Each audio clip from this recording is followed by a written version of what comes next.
Bitcoin. Fizeram uma pergunta sobre o que eu acho da mais famosa das criptomoedas, que é a Bitcoin. Então, vou tentar aqui responder, mas eu vou ter que passar um pouco sobre os conceitos de dinheiro, um pouco de história. Para você que tem dúvidas sobre o Bitcoin, talvez possa ser uma curiosidade, pode ser interessante ou até esclarecer melhor. O que eu não vou fazer, infelizmente, é dizer para você se está barato ou se está caro, se vai subir, quanto vai subir, porque eu não tenho bola de cristal, mas talvez te ajude a compreender esse fenômeno melhor. Antes de entender Bitcoin, entender um pouco o que é dinheiro, né, pessoal? Porque é o seguinte, existe no mundo as coisas de verdade que as pessoas precisam e valorizam. E cada uma dá um valor diferente para uma coisa ou para outra. Então você gosta de maçã, o outro gosta de bife, o outro gosta de carro, o outro gosta de viajar. Existem, vamos dizer, de um lado as coisas de verdade. E sem nenhum tipo de dinheiro, ou seja, antes do dinheiro, as pessoas viviam do que chama escambo, é a troca. Então eu planto maçã, você pesca peixe, aí eu troco com você maçã por peixe, era tudo na base de trocas. Só que a troca ela é extremamente ineficiente e não prática. Porque imagina, por exemplo, que eu tive uma safra de maçã enorme, e aí eu saio para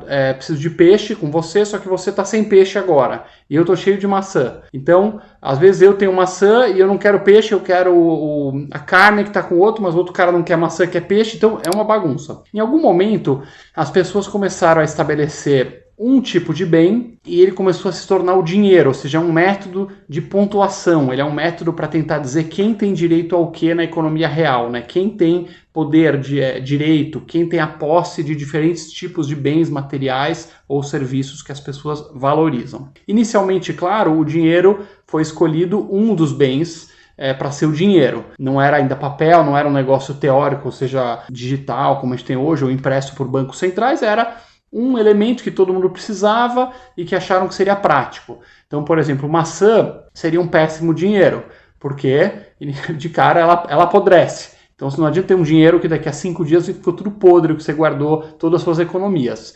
Então, ele historicamente fala assim, em sal, né? Os romanos usavam sal, daí tem além da palavra salário, que era do sal. Na Mesopotâmia tinha grãos que eles guardavam, cevada dura bastante, então cevada passou a ser dinheiro, depois a prata, etc. O grande problema de você ter uma coisa como dinheiro, além de que às vezes é difícil de transportar e algumas delas podem ser perecíveis, no momento que você tem um certo bem, né? Por exemplo, vamos supor barrinhas de ferro. E barrinha de ferro é um bem, ele é usado para uma série de coisas, né? Construir, etc. E tem uma demanda, ou seja, as pessoas precisam de tantas barrinhas de ferro para você minerar, produzir. No momento que você chega e fala, isso aqui é o dinheiro a partir de agora. Então, quando você chama uma coisa de dinheiro, a demanda dessa coisa vai para o infinito, que é óbvio.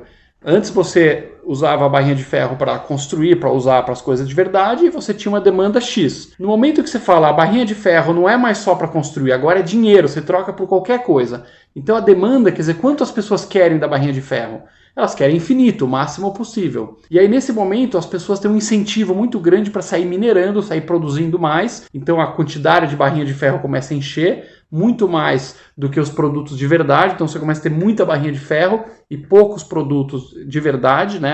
O carro, o petróleo, a viagem, o restaurante e tal. E aí você tem a inflação. Então, você consegue ter inflação com um produto real. Com o tempo acabaram convergindo, né? Veio a prata, veio outras coisas, no final o ouro acabou sendo um grande padrão. Então você pergunta, pô, mas por que o ouro? Vocês lembram do padrão ouro, as moedas de ouro, os bancos centrais que guardavam ouro? Por quê? O ouro é fácil de transportar, ele é extremamente durável, é praticamente indestrutível o ouro, e ele é raro, muito raro. Então se você botar todo mundo para minerar ouro, procurar ouro e tal, a quantidade de ouro do mundo cresce muito devagarinho. Falam em 1,5%, 2%, é o máximo que dá para você crescer a quantidade de ouro por ano se ficar minerando bastante. Então você tinha uma vantagem com o ouro, que você tinha uma oferta de ouro aqui, que crescia bem devagarzinho, e as coisas de verdade, a economia real vai crescendo também acompanhando. Então você consegue segurar a inflação, você consegue ter o valor do seu dinheiro preservado. Uma pessoa que naquela época guardava ouro, ela sabia que daqui a 1 ano, 5 anos, 10 anos, você ia continuar tendo esse valor e ia cada vez mais aumentar, porque a economia real ia aumentar mais rápido, o ouro era uma quantidade fixa, então você podia poupar, você podia guardar, a taxa de juros cai nesse momento porque você tem confiança na moeda. Para vocês terem uma ideia, mesmo nos países mais sérios, Escandinávia, Estados Unidos, Suíça, etc., a oferta de dinheiro, quer dizer, papel moeda que veio depois, aumenta ainda em torno de 6% ao ano, ou seja, muito mais do que o ouro. Mas em algum momento os países os governos centrais perceberam que eles teriam uma oportunidade de capitalizar em cima do dinheiro e começaram a emitir um dinheiro que não é baseado num bem de verdade. O papel moeda, né, os reais, os dólares, os ienes, os euros, etc., não existem, não são coisas de verdade. Você não pode comer dinheiro, beber dinheiro, você não pode usar, você não pode minerar. Ele é simplesmente uma confiança que você tem no governo do país. É uma confiança de que se você receber um monte de dólares, um monte de gente produtiva vai trabalhar para você, vai te dar coisas, vai trocar coisas com você. Você vai poder entregar o dólar para o cara e ele vai te dar uma refeição, vai te dar uma viagem, etc. Então surgiu o que chamam de dinheiro fiat, né? Fiat eu não sei nem por que tem esse nome, mas é o dinheiro impresso por governos. E no final do dia, por que você acredita nisso, né? Você acredita porque o governo de um país pode ser mais ou menos sério, e quanto mais sério, mais você confia na moeda. Por que você confia na moeda? Porque você confia que os gestores vão ter relativamente responsáveis e no final do dia esses caras estão controlando uma economia real. Então existe um governo americano, por exemplo, com o exército americano, com a polícia americana, com empresas americanas, produtores americanos, que o governo vai lá e cobra impostos desses caras e esses caras vão gerar bens reais que vão poder te pagar. Quando você fala do governo da Argentina, governo da Venezuela, aquela baita inflação, não tem essa confiança, porque você sabe que é um governo que não é sério, que vai ficar imprimindo moeda e essa moeda vai começar a inflar o máximo possível, vai ter moeda, papel.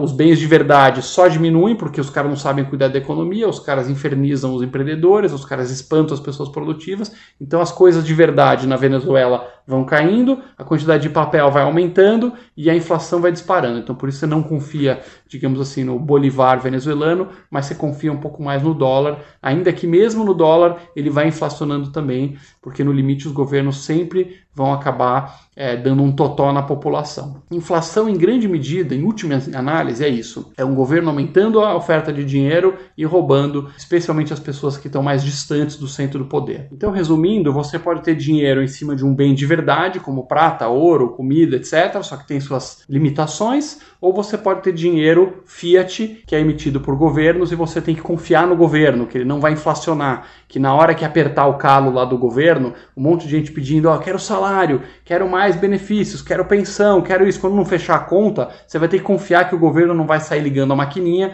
que é simplesmente inflacionar a base e roubar todo mundo que poupou no país. E agora chegamos na Bitcoin, desculpa esse preâmbulo aí, mas é para você entender um pouco do histórico do dinheiro e qual é o problema que ela vem solucionar. A Bitcoin é genial porque ela foi criada de uma forma que ninguém pode controlar. Então ela tem uma quantidade fixa de moedas virtuais, falam em 21 milhões e depois encerra, não vai mais ter outras Bitcoins. Na prática, é um dinheiro que está registrado nos computadores de milhões de pessoas. Então é uma criptografia perfeita que ninguém nunca conseguiu quebrar. É o que se alega até hoje, porque é baseada no que se chama de blockchain. Então, é como se tivesse milhões de pessoas, cada um com um livro atrás de registro, e toda vez que você passa dinheiro daqui para lá, vão lá e um monte de gente registra no livro. Então, tudo intercambiável, tudo conferindo um com o outro, e você não teria como ir lá hackear um computador, por exemplo, e criar um monte de Bitcoin para você, porque você tem essa informação distribuída e descentralizada. Eu não sou a melhor pessoa para falar tecnicamente como funciona a Bitcoin,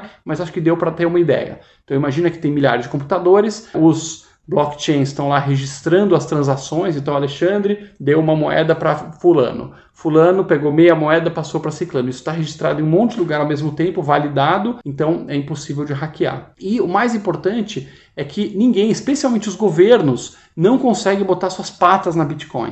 Então ele não consegue criar um monte de novas Bitcoins. Então essa é a parte mais revolucionária e que vai mudar muito a forma como o mundo funciona daqui para frente. Claro que ela tem uma dependência muito grande nas pessoas usarem Bitcoin. Então ela só tem valor, quer dizer, um monte de 0 e 1 no monte de computador. Então ela só vale no momento em que milhões de pessoas acreditam na Bitcoin, combinam de usar a Bitcoin e entendem que quando ela recebe uma Bitcoin no seu computador, na sua wallet, na sua carteira digital, dizendo essa carteira, número tal, tem tantas Bitcoins. Quando ela acredita nisso e acredita que pode trocar a Bitcoin por bens reais, aí sim ele tem valor, assim como qualquer dinheiro, né? O dólar só existe porque pessoas produtivas, você que está aí, sei lá, no Rio de Janeiro, num restaurante e aparece um turista lá com um maço de dólar e fala, posso pagar com isso aqui? Você fala, pode? Por que você fala pode? Por que você vai aceitar um monte de papel velho, sujo, em troca de uma refeição que tem um valor humano real, né? Você consegue sobreviver com essa refeição. Porque você acredita que